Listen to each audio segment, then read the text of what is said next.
తాకట్లో ఉన్న మీ బంగారాన్ని విడిపించి ఆ రోజు ఆన్లైన్ రేటుకి కొంటాం. Sharma gold company. నమస్కారం, సుమన్ టీవీకి స్వాగతం. నేను మానస. శ్రీ వీరబ్రహ్మేంద్ర స్వామివారి ఉపాసకులు, కాలజ్ఞాన ప్రవచనకర్త, ప్రాచీన ప్రశ్నాశాస్త్ర సంఖ్యాశాస్త్ర నిపుణులు బ్రహ్మశ్రీ కృష్ణమాచార్య గురువు గారు సిద్ధంగా ఉన్నారు. వారితో మాట్లాడతాం. గురుగారు నమస్కారం అండి. జై వీరబ్రహ్మజీ. నమస్కారం తల్లి.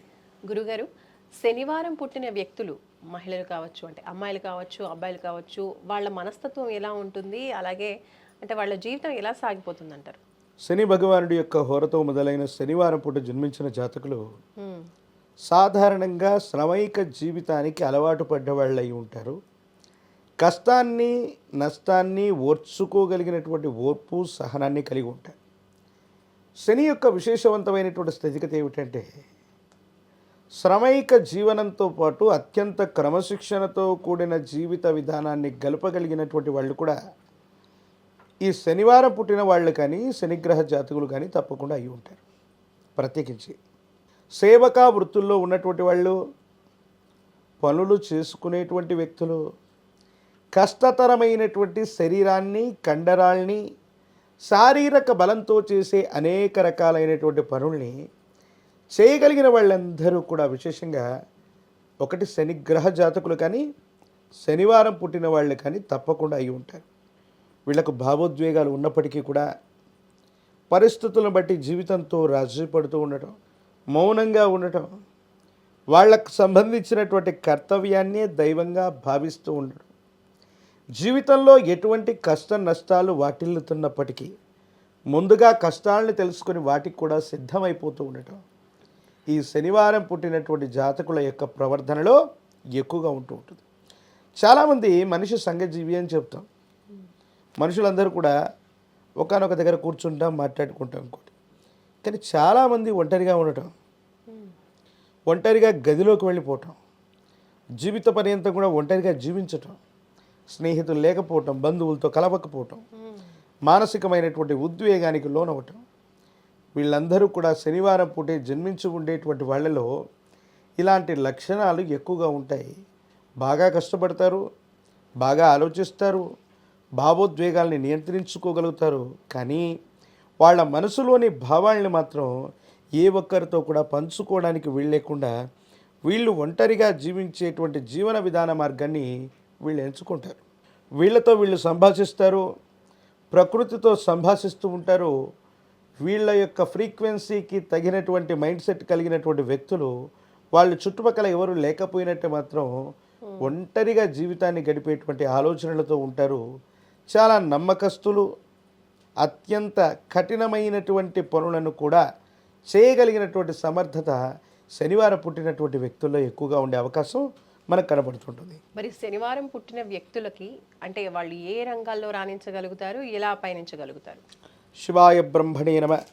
ప్రశ్నాశాస్త్రాన్ని అనుసరించి కూడా ఈ ప్రశ్నకు మనం సమాధానం చెప్పుకుందాం. శివాయ బ్రహ్మణే నమ, వీరబ్రహ్మేంద్ర స్వామినే నమో నమ. శనివారం పుట్టినటువంటి జాతకులు లేదా శనిగ్రహ అనుగ్రహం కలిగినటువంటి జాతకులు లోహాలకు సంబంధించినటువంటి పరిశ్రమలు, ఇనుము తదితర ఉత్పత్తులు, పెట్రోలియం, సిమెంట్ తదితర పరిశ్రమలు రంగాల్లో ఉద్యోగాలు చేయటం కానీ, వ్యాపార రంగాల్లో ఉండేటువంటి ప్రయత్నం కానీ తప్పకుండా చేస్తూ ఉంటారు. అలాగే ప్రభుత్వానికి సంబంధించినటువంటి ఉద్యోగాలు, గొప్ప గొప్ప ఐఏఎస్లు, గొప్ప గొప్ప ఐపీఎస్లు, ఉన్నతమైనటువంటి స్థితి కలిగినటువంటి సర్వోన్నత అధికారులుగా ఉన్నటువంటి వ్యక్తుల్లో చాలామంది కూడా ఈ శనివారం పుట్టిన జాతకులు అధికంగా ఉంటారు. అలాగే చాలా కింది స్థాయి ఉద్యోగాలు, పారిశుద్ధ్యం, ప్రత్యేకించి ఇంకా కొన్ని రకాలైనటువంటి శుభ్రపరిచేటువంటి శానిటరీకి సంబంధించినటువంటివి, ఇంకా హాస్పిటాల్కి సంబంధించినటువంటివి, ఇంకా కొన్ని రకాలైనటువంటి సెంట్రల్ గవర్నమెంట్కి సంబంధించినటువంటి వృత్తి ఉద్యోగాల్లో ఉన్న వాళ్ళందరూ కూడా శనివారం పుట్టినటువంటి జాతకులు కానీ శనిగ్రహ అనుగ్రహం కలిగినటువంటి వాళ్ళు కానీ ఉంటారు. శని అనుగ్రహం ఉండి శనివారం పుట్టినటువంటి జాతకులు సర్వోన్నత అధికారులు, ఐఏఎస్లు, ఐపీఎస్లు, ఐఆర్ఎస్లుగా రాణించేటువంటి అవకాశాలు చాలా గొప్పగా ఉంటాయి. అత్యున్నతమైనటువంటి పదవిని వీళ్ళు పొందేటువంటి అవకాశం ఉంటుంది. ప్రత్యేకించి సినిమా రంగం, సాంకేతిక పరమైనటువంటి వ్యవస్థలు, మెకానిక్ రంగానికి సంబంధించినటువంటి వాళ్ళు, వాహనాల్ని రిపేర్ చేసేటువంటి వ్యక్తులు, లేదా గొప్ప గొప్ప సాంకేతికత కలిగి హార్డ్వేర్కి సంబంధించినటువంటి విభాగాలు, హార్డ్వేర్ సెక్టార్కి సంబంధించినటువంటి వృత్తులు, ఉద్యోగాలు చేయగలిగినటువంటి వ్యక్తులందరూ కూడా ఈ శనిగ్రహ జాతకులు కానీ, ప్రత్యేకించి శనివారం పూట జన్మించినటువంటి వాళ్ళు కానీ ఎక్కువగా ఉంటారు. ప్రత్యేకించి కుల వృత్తులు, మనం పుట్టినటువంటి కులాన్ని మతాన్ని అనుసరించి సనాతనమైనటువంటి ధర్మంలో కొంతమందికి కుల వృత్తులు ఎక్కువగా ఉంటాయి, వాళ్ళ పూర్వీకుల నుంచి కూడా వస్తూ ఉంటాయి. ఇలాంటి కుల వృత్తులు చేయగలిగినటువంటి వాళ్ళు కూడా శనివారం పూట జన్మించిన వాళ్ళు కానీ, శని భగవానుడి యొక్క అనుగ్రహం కలిగినటువంటి వాళ్ళు కుల వృత్తుల్లో కూడా అద్వితీయంగా రాణించడంతో పాటు ధనాన్ని పేరుని గణించగలిగినటువంటి పరిస్థితులు తప్పకుండా ఉండేటువంటి అవకాశం కనపడుతుంది. మరి శనివారం పుట్టిన వాళ్ళు గురువుగారు ఏ దైవాన్ని ప్రార్థిస్తే వాళ్ళు ఇంకా సక్సెస్ఫుల్గా రాణించగలుగుతారు? విశేషంగా శని భగవానుడు అధిదేవతా స్వరూపమైనటువంటి కాలభైరవ స్వామి వారిని మనం పూజిస్తే శనివారం పూట జన్మించినటువంటి జాతకుల యొక్క జీవన గమనంలో అవరోధాలు తొలగిపోయి అద్భుతమైనటువంటి ఫలితాలు వచ్చేటువంటి అవకాశం ఉంది. భద్రకాళి అమ్మవారి కానీ, కాలభైరవ స్వామి వారి కానీ కాలాన్ని తమ యొక్క ఆధీనంలో ఉంచుకొని ఉంటారు. సాక్షాత్తు శని భగవానుడికి సైతం ఈశ్వరతత్వాన్ని అనుగ్రహించినటువంటి వాళ్ళు కాబట్టి కాలభైరవ స్వామి వారి యొక్క ఆలయ ప్రాంగణానికి వెళ్ళి కాలభైరవుణ్ణి పూజించటం అత్యంత అనుకూలవంతమైనటువంటి ఫలితాలకి కారణమవుతూ ఉంటుంది.